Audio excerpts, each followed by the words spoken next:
29 August रोजी मुंबईत मराठा आरक्षणाचा मोर्चा जाहीर झाला होता। ती तारीख सर्वांना माहीत होती। या पार्श्वभूमीवर राष्ट्रवादी काँग्रेस शरदचंद्र पवार गटाने राज्यात ओबीसी मंडल यात्रा सुरू केली आणि याची सुरुवात त्यांनी नागपूरपासून केली। पण प्रश्न असा पडतो, मराठा समाजाचं आंदोलन जाहीर असताना ही यात्रा करायची गरज काय भासली?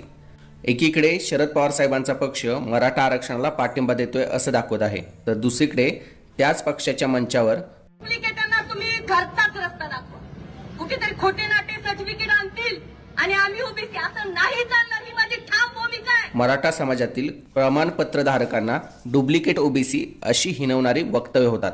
हा नेमका कोणता दुटप्पीपणा आहे?